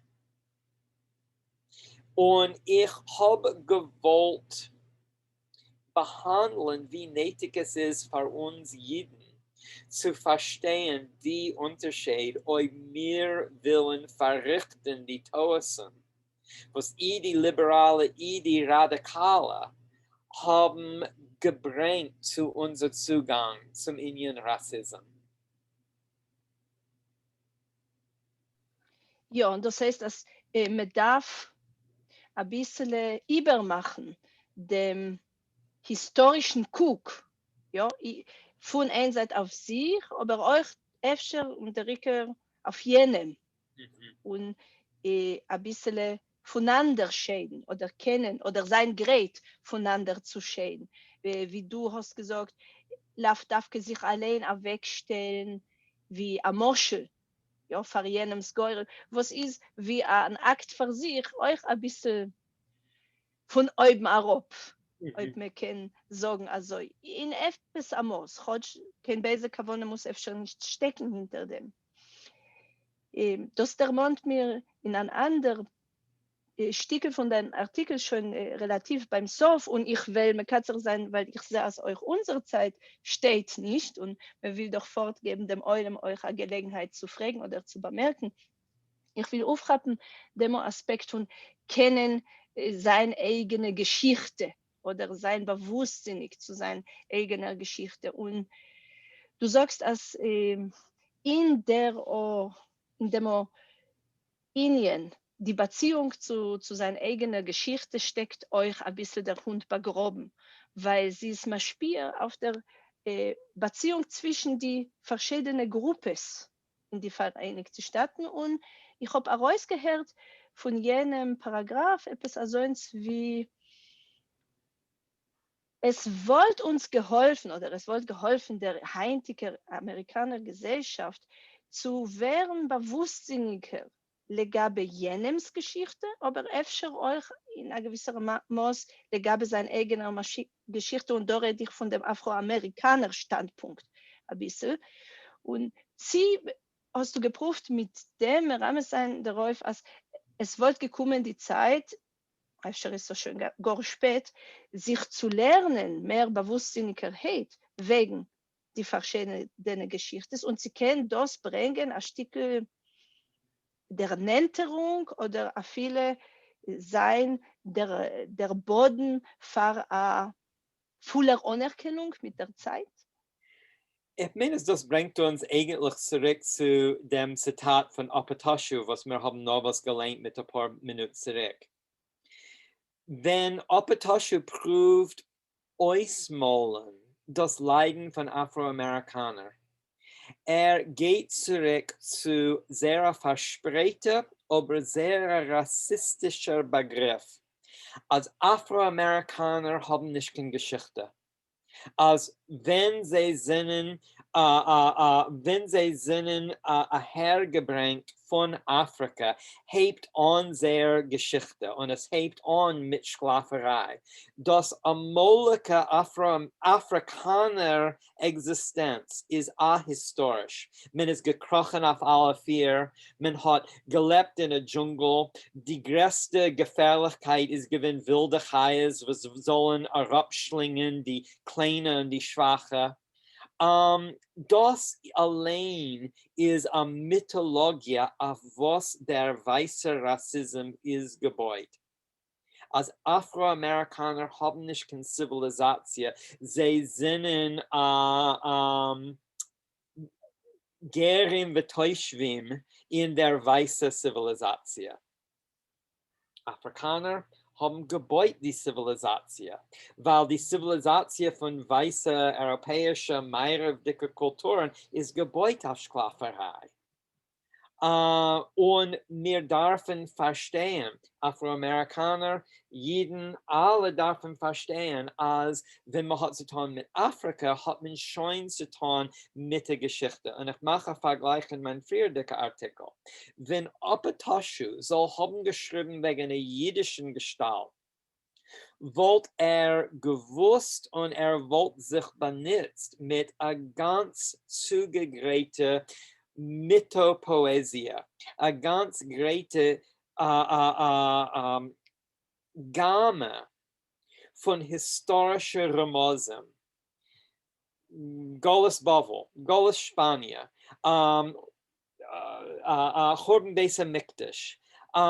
Die Geschichte von Jeden ist, was es heißt, jüdische Zivilisation und jüdische Kultur. Und jedes Jid, speziell jedes jüdisch redendicke Jid, kennt die Geschichte.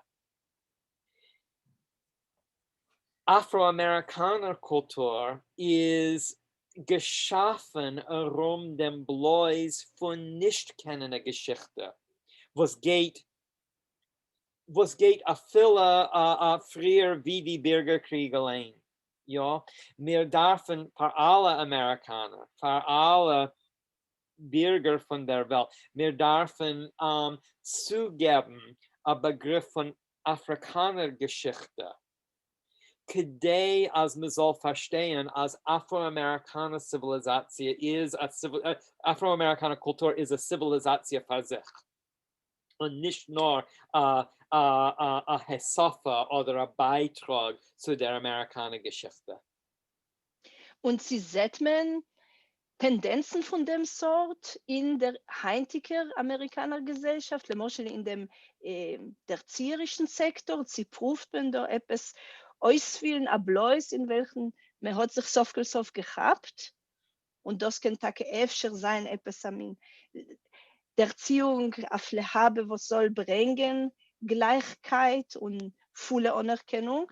Das ist eine Frage. Und meine letzte Frage, was wolltest du Heint konkret vorgelegt, deine eigene Amerikanergesellschaft? Was kann man, was darf man tun, was ist nötig, was ist möglich? Ist zu antworten die zwei Fragen und ich will proben sein relativ gleich. Koidem, ich meine, als mizet Ramosem approven zu beiten dem Amerikaner Zugang und der Edes als es ist do approve.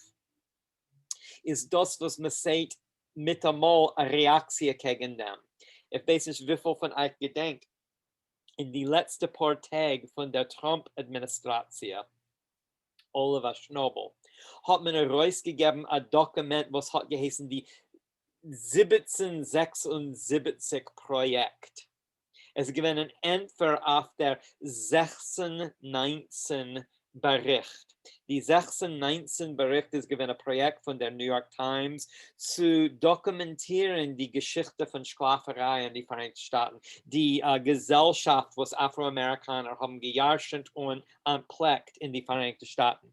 Hat Trump geschaffen, 1776 Kongress zu sagen, nein, Amerikaner-Geschichte ist als rein, ist nicht gewinn kein Rassismus, wir sind allemal gewinn perfekt, Punkt, wie wir haben anpflegt unsere Geschichte. Es ist ein narrisches Dokument, aber es ist eine gefährliche Narrigkeit, weil es will ausmecken dem Gedanken, als Minoritäten, als Menschen, die sind marginalisiert von der amerikanischen Gesellschaft, haben ein Recht zu ihrer eigenen Geschichte.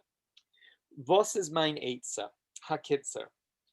Die ganze Seichel von Schreiben die Essay ist gewinn mein Proof, sich zuzuhören zu Afroamerikaner Keulis. Afroamerikaner Jiden, Afroamerikaner Nicht-Jiden. Ich wollte gesagt, als jedes literarische Akt, jede Sache, was man tut, Lechem Literatur, ist beätsam etwas Amin-Übersetzung. Und überzusetzen James Baldwin auf Jiddisch ist gewesen der beste Eufen, in welcher ich habe gekannt, verbreitern mein Verstand von was kommt vor auf der Welt heutzutage. Mein Eize ist eine do etliche konkrete Eizes, was man kann tun, zu machen die Amerikaner Gesellschaft eine mehr berechtigte Gesellschaft, zu schaffen eine Gesellschaft, was bleibt treu zu den Idealen von der Konstitution. Aber mein erster Eize und mein letzter Eize in der Diskussion ist, sich zuzuhören mit beiden Ohren zu die Keulis und zu die Chalaimis und speziell zu die Taines von Menschen, wo sehen die Amerikaner Gesellschaft anders von dir. Sich zuzuhören zu den Menschen, was haben nicht gehabt die Gelegenheit, zugehört zu werden früher in der Amerikaner Geschichte. Dank, Mark.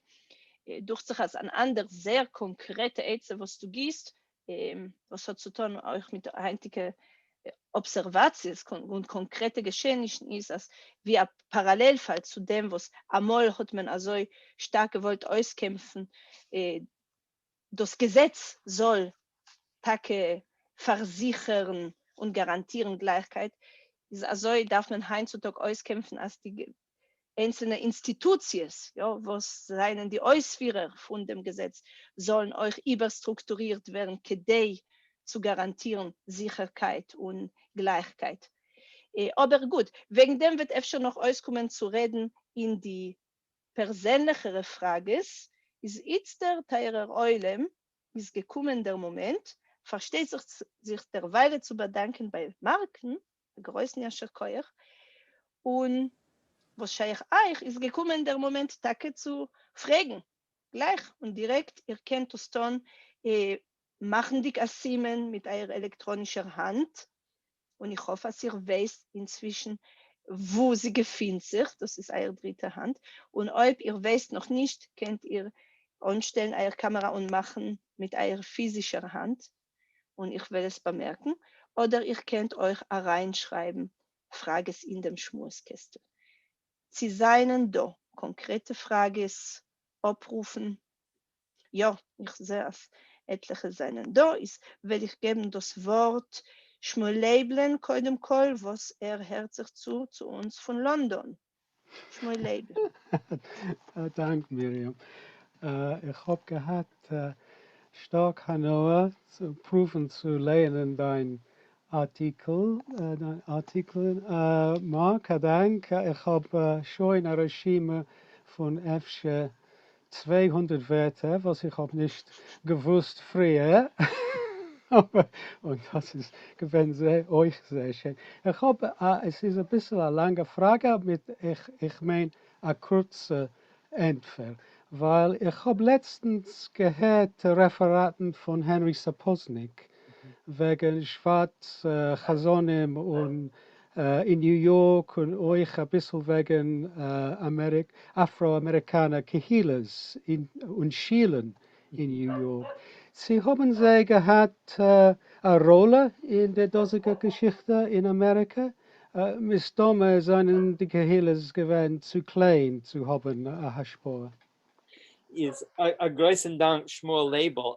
Koidem legabe die 200 neue Wörter ist das Danken nicht der Dank mehr. Das ist ein Dank Gittel, weil so viel von dem Vokabular von meinem Artikel kommt von Gittels Wörterbuch. Also ihr könnt schreiben so wie ich, ob ihr bloß kaufen ihr Wörterbuch. Ihr werdet haben alle Wörter von meinem Essay zu der Hand. Ihr darf sie reinstellen in dem richtigen Seder. Ist aber ein großen Dank für die Frage. Es ist Tage a Treffiker. Und wie ich der Mann in meinem Artikel, wenn wir reden wegen jeden Afroamerikaner, ist da allemal die Hassage als Jeden sind nicht Afroamerikaner und Afroamerikaner sind nicht Jeden. Das, wie ich sage in der Essay, ist etwas, was man muss beiten. Legabe die Wichtigkeit von die Afroamerikaner jüdische Kehilas in Stadt New York und in andere Städte. Ist eine komplizierte Indien. Alles, was hat zu tun mit jedem kompliziert. Eine Komplikation ist, haben die jüdische, die aschkenazische und die orthodoxische jüdische Kehilas anerkannt als solche Kehilas wie Jeden. In meistens Fall nicht. Das ist schon einmal weg. Was ist wichtig aber? Die Kehilas, nicht geguckt auf wie marginalisiert sie sind in der Geschichte von Jeden in Amerika, sind ja gewinn wichtig in die Afroamerikaner Kehilas. Jeden haben nicht gewollt anerkennen als solche Afroamerikaner Jeden wie Jeden. Das ist ein besonderes Problem, was geht rein in Sachen, was sind, wie man sagt, auf Targum Lashon, that's above my pay grade. Ja, ich kann nicht passen, wer ist Jid. Aber man soll wissen, jeder einer in der Afroamerikaner Stadt haben gekannt Afroamerikaner, was haben sich gerufen Jeden. Ja, und sie sind gewinn, ja, Führer von der Kehilla. Sie haben ja gehabt einen wichtigen Ort in der Afroamerikaner-Zivilisation. Und das Dezentralisieren, die aschkenazische Guckwinkel von der jüdischen Perspektive auf Amerika ist verbunden mit Verstehen, als viele als Jiden in die 20er und 30er Jahren haben nicht gemeint, als jene Kehille sind in jüdischlich, als die Afroamerikaner haben gegeben, als Sach derech Eretz als solche Institutionen in seiner eigenen Kehille. Schönen Interessant. Dank. Ja, danke. Ich habe schon gekauft, Gittels Wörterbuch. Wir können kaufen noch einmal, es schadet nicht. Die integrierte Reklame ist gewesen sehr schön, Max. Sie ist nicht gewesen abgerät in voraus. Der Eulem soll uns nicht täuschen. Ja, ich sehe noch zwei Hände. Melech. Dank. Dank, Mark, für deine Wörter. Ich habe gelesen, deinen Artikel früher und ich habe gewollt, sehen, was du willst geben. Ich habe eine Frage, legabe deine Bemerkung, als vor 1965 es gewesen Kufe, wenn man hat gelegt dem Trop auf eine Reform, Jurisprudenz und danach wahrscheinlich ökonomische Gleichheit. Michelle Alexander macht einen ähnlichen Kommentar, aber sie sagt, als die vierte Kufe ist Tage, wenn du sagst, man hat gelegt dem Trop auf Reform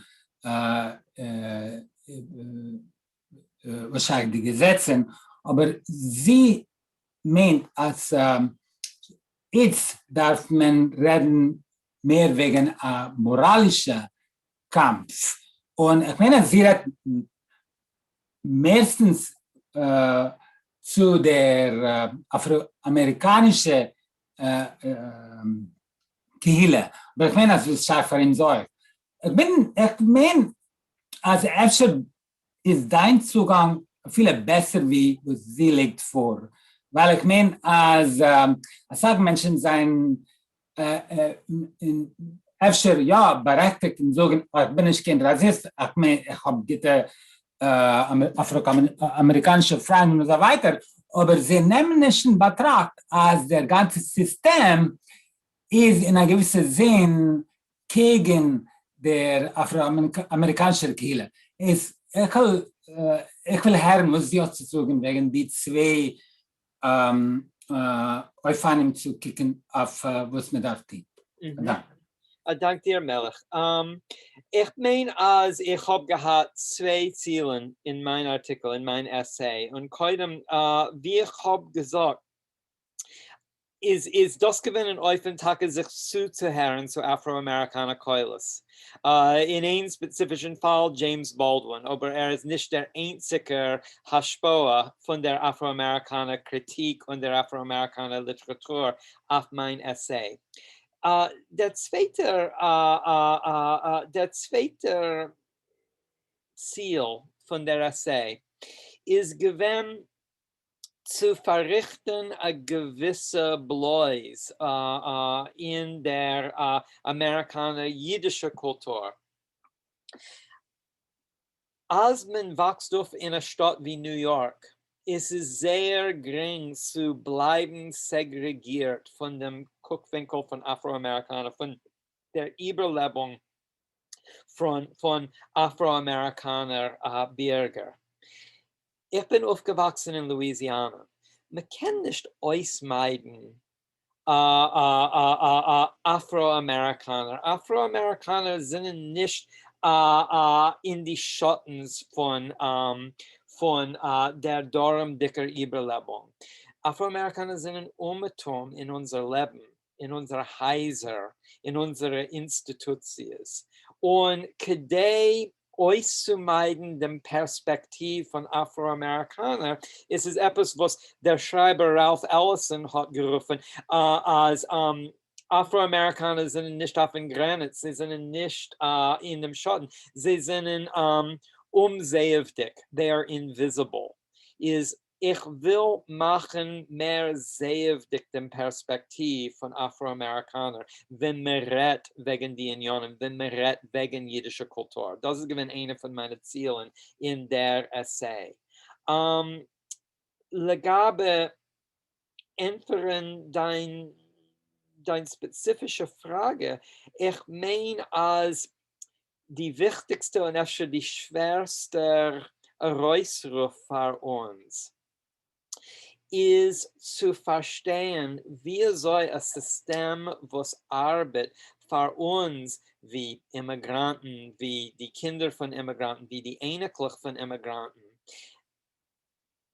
wie dieses System arbeitet für uns, es meint nicht, dass es arbeitet für andere Menschen. Und es ist da eine Bevölkerung in die Vereinigten Staaten, was ist besetzt geworden mit Hecher 400 Jahren zurück, was dieses System arbeitet noch nicht für sie. Und der Herausruf für Politiker, für Bürger, für Literaturforscher, für alle, ist zu verbinden sehr Geläumes, sehr Rechten, sehr Beweglichkeiten wie Bürger zu der breiteren Gesellschaft. Sehr Zwecken sind unsere Zwecken euch. Schönen Dank. Ich sehe, Sheve hat eine Frage oder eine Bemerkung. Sheve, ich gebe dir das Wort.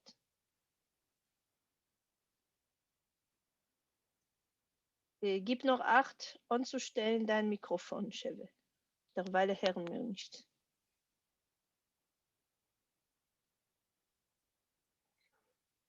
Es ist euch da eine Frage. Entschuldigt, ja, okay. Ja. Entschuldigt. Ach, ich tue das den ganzen Tag, wie ich es jetzt nicht gekannt habe. Ich habe noch eine Sache auszusetzen gegen dir und deinen Artikel. Mit Rav habe ich Masken gewonnen.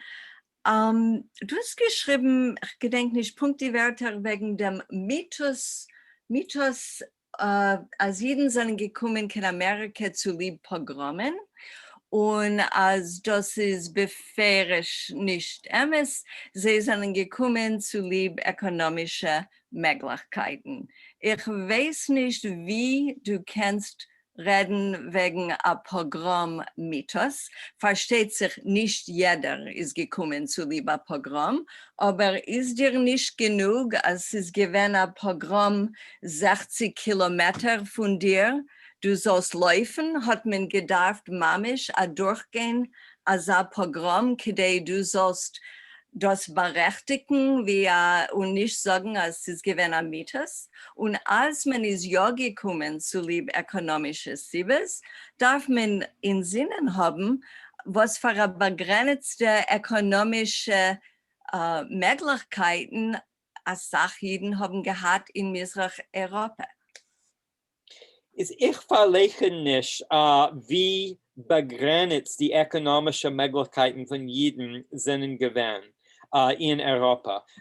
Sicher sind die ökonomischen Zwecken und ökonomischen Zielen, die Motivation für was mein Sprache ist, rüber von Narivke in Grodna Gubernia in Louisiana in die 1890er Jahre. Ich meine, als der Fall, was die ökonomischen Möglichkeiten sind begrenzt geworden für jeden in Europa. Das ist nicht genau jetzt in meiner klar. Ökonomische Möglichkeiten sind gewinn begrenzt für Irländer, für Italiener, für Polacken, für Jiden, für Ingeren, für kolmine ethnische Gruppen, für Ruthiner und Ukrainer. Ja? Sie sind alle gewinn begrenzt, speziell für die und die alle, was ich habe der Mann, sind Menschen, was haben nicht gehabt, sehr eigene Nationalidentität in der Mehrheit von dem 19. Jahrhundert. Es ist nicht gewinn kein unabhängige Irland, nicht gewinn kein unabhängige Ingeren, nicht gewinn kein unabhängige Polen oder Ukraine in die größten Teil von 19. Jahrhundert. Alle von sie, reingerechnet Jeden, sind rüber in Amerika zu suchen bessere ökonomische Gelegenheiten. Die ökonomische Gelegenheiten sind da für Ukrainer, Ingeren, Irländer, Italiener, Jeden. Sie sind nicht gewinn für Afroamerikaner. Das ist meine einzige Bemerkung legabe dem. Es ist nicht kein Avla und nicht keine Wäre. Als man ist gekommen in Amerika zu suchen bessere ökonomische Umstände. Aber wir dürfen nicht vergessen, als die Möglichkeiten sind nicht dergangen bis zu Afroamerikaner und sie sind auch viele nicht dergangen zu Afroamerikaner heutzutage. Das ist alles, was ich bin äußern mit dem. Legabe Pogromen. Ich meine, als es ist nicht, was Pogromen sind nicht vorgekommen. Ich verlege nicht, dass Pogromen sind gewesen,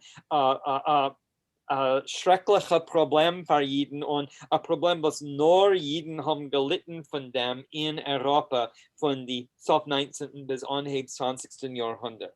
Das alles ist Emmes, aber es ist nicht Emmes, als alle Jeden sind gekommen in Amerika zu lieb die Strajune von physischer Gewalt. Und keiner sagt das nicht. Hm? Emetzer hat einmal gesagt, dass alle Jeden sind gekommen in Amerika zu leben.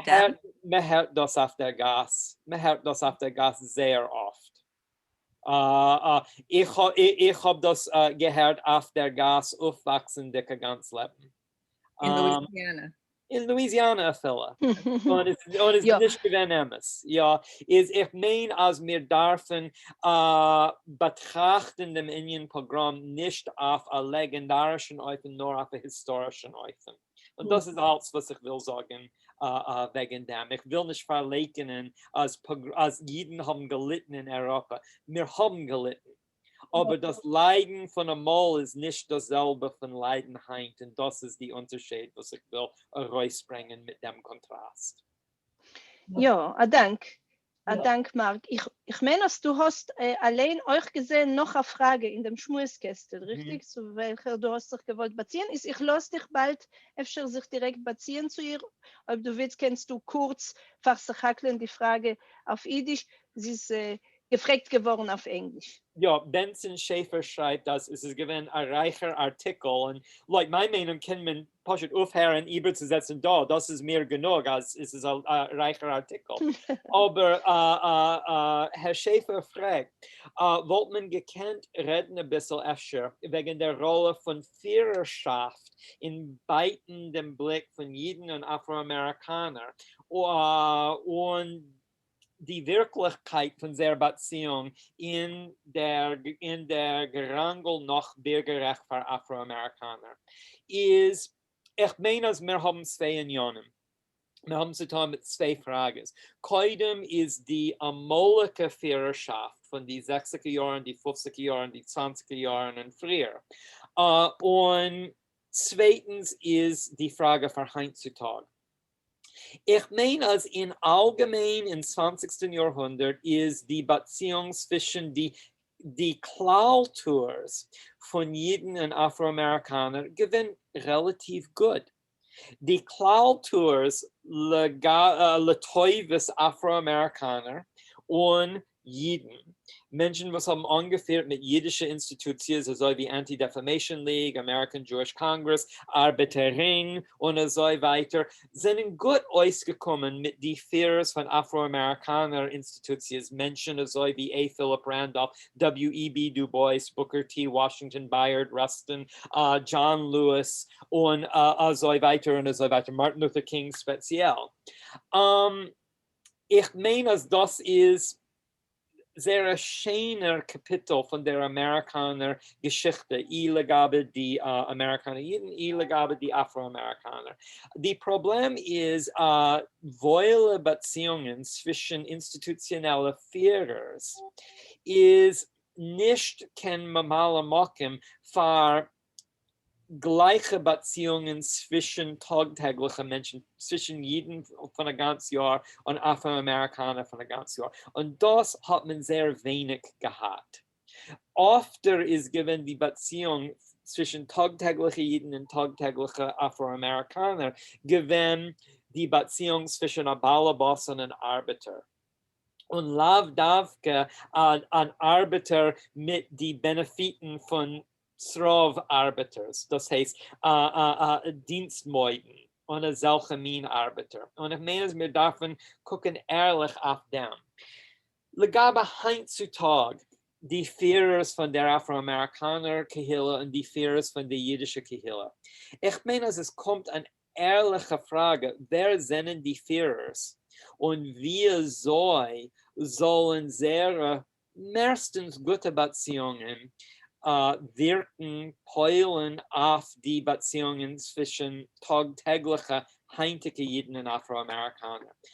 Ich kann sagen eine Sache, wer wollte geglaubt, a viele Jahren, als in der Stadt Georgia wollten die 2 Senatoren gewinnen, ein Jid und ein Afroamerikaner, was haben kandidiert in einem. Das ist ein Simen von Hoffnung, Efscher. Danke, sehr, sehr symbolisch. Lassen wir hoffen, dass das ist etwas an mein Ansog. Dank, Marc. Ich will der Leute noch eine kurze Frage von Janina, ob sie will sie allein stellen. Sie hat es verschrieben in dem Schmutzkistel. Janina, sie will zu allein nehmen das Wort und fragen Marken. Es ist nicht Gewinner so wichtig, mehr Gewinner als ein spontaner Abruf. Der ist die Diskussion. Ich habe schon gewollt wissen, was du meinst wegen radikale, wegen was hat man geredet? Du hast schon Abend. Well, it's das sicher, du hast geschrieben wegen was kommt vor kurz Stadt New York. Danke. Und ich meine, es ist sehr eine ehrliche Frage. Und ich der Mann in meinem Artikel, wenn ich sage, als wenn man tracht wegen Jeden in die Vereinigten Staaten, tracht man noch als heutzutage, als Jeden sind ein Volk, was wohnt in Stadt New York. Und ich schreibe ein bisschen gegen dem, das ist für was ich habe gelegt im Truppen schreiben dem Artikel, als ich bin gesessen in Hazen, Baton Rouge, Louisiana, bis ich habe geschrieben DSA. Es ist sehr schwer für Menschen zu glauben, als ein Jid ist ein Jid, wenn stammt von Louisiana. Und ich vergleiche das zu der Fall von einem Afroamerikaner Jid. Bei Afroamerikaner Jiden ist das Poschet nicht glauben, als man kennt seine Jid und ein Afroamerikaner. Bei mir, Lachalapachas, ist die Frage mehr edel verallgemeinert. Hat man Jiden in Louisiana? Ja, aber bei Ätzem ist es dieselbe Frage. Es ist nicht dieselbe Wirkung, aber es ist dieselbe Frage. Es ist schwer zu glauben, als ein Jid ist ein Jid, seitdem oder sie stammt von Stadt New York. Und ich meine, als die Überlebung von Jiden von anderen Orten auf der Welt ist wichtig zu beiten die Stereotypen, also wie Weisen als Jiden können sein, von Asien, von Lateinamerika, von Mittel- und Mizrach, von anderen Orten, nicht nur von polnischen oder russischen Abstammung. Richtig, ja. Schönen Dank, Marc. Avade von Asien. Avade von Asien. Verlegt. Gut, schönen Dank, BMS. Ich meine, als mit dem Schmeichel, wenn wir verendigen auf Heint, dem Austausch zwischen Frages und etwas, hat mir haben erwartet, wegen so viel Punkten nicht geschmust und wir haben euch nicht geschmust wegen etwas an anderer Minorität, mit welcher Mark vernimmt sich. Und das wird uns bleiben auf einem komödigen Schmus, weil man darf doch sorgen für die Zukunft. Und nicht nur für einen komödigen Schmus, nur euch. Wir stammen auf noch einen Artikel in die komödischen Nummern von Affenschwell. Und wir wollen widmen dein neues Buch, was ist heint geblieben, relativ der Mond und nicht herumgerät wie gehörig. Wir wollen noch gefunden, die gehörige Ärter, wie es abzuschätzen. Aber fort ist öfter schön zu verendigen mit einem hoffärtigen Resultat von einer langen Arbeit. Ja. Und das ist das Buch. Ich will euch alle machen Verschutfilm in dem schönen der Greich, mit welchem Marc hebt an das neue Jahr 2021. Dort ist sein Buch, wegen wie ich habe schon gesagt, eine andere Minoritätsgruppe, ja, und eine andere Tkufe und ein anderer Ort. Es ist ein Buch, wie es sagt der Titel, wegen die Jiddisch-Schreibers in der Weimarer Republik, in Weimar Deutschland, in Weimar Berlin spezifisch. Und der Untertitel sagt uns, dass es ist ein Pleit im Modernismus. Und das alles macht uns aber sehr, sehr neugierig. Und wir wollen haben genug auf etliche zukünftige Schmussen. Ein größten Jascher koich dir, Mark. Ein größten Dank dem teuren Eulem, was hat wieder einmal bewiesen und ausgehalten Jiddischkeit. Und wie gewöhnlich, das letzte Wort geht zu Gitlen. Oh, ich heiße auch Gittel. Dank, wieder ein Dank. Ich habe sich das mal allein abgestimmt, das Knäppel. Ich hoffe, ihr habt alle genug gehabt von dem heutigen Schmiss. Es ist gewesen sehr belehrend. Efter ein bisschen kontroversiell. Ich hoffe, es ist nicht zu kontroversiell. Und ich will euch alle lassen wissen, als kommende Woche, weil wir haben sehr eine interessante Session, nicht in der Serie Schmissen mit hartzeitigen Jiddisch Mechabren, nur es wird sein a Simcha, als a Simcha le Covid, Sheva Zuckers, Nai Bichel, von jener Saat Schwell. Sie hat herausgegeben ein Bichel, eine Anthologie von ihrer beste Schriften auf dem Schwell, wo sie ist gewesen der Chefredakteur 15 Jahre lang. Jiddisch hat herausgegeben das Buch. In die Texten werden sein zu haben auf Englisch Tomer ist ein Jiddisch nicht so stark, wie ihr gewollt, dass es soll sein, werden sein Englisch-Texten auch zu helfen. Das wird vorkommen in einer Woche, dem 7. März, nicht halb nach 1, also wie Hand, nur 2 Säger, in 20er Säger in Paris, 21er Säger in Yisroel. Wir mutigen auch, ihr sollt kommen, wir mutigen auch, ihr sollt stützen die Jiddischliga, werden ein Mitglied. In einem Schmieskästel habe ich gestellt dort einen Link. Tomer sind hierfür interessiert, in Great, hinterzustellen nach Plätze. Und ob ihr wollt, kriegt einen Brief von uns, Post von uns, schickt uns sie in einem Schmieskästel, eure Blitzadresse, in eure Informationen. Und wir werden nach gern schicken alle Informationen, was wir haben. Wir bedanken euch, wir begrüßen euch und wir hoffen euch wiederzusehen in der neuen Zukunft. Danke. Ein großen Dank. Einen großen Dank, eine gute Woche, bleibt gesund und kommt wieder.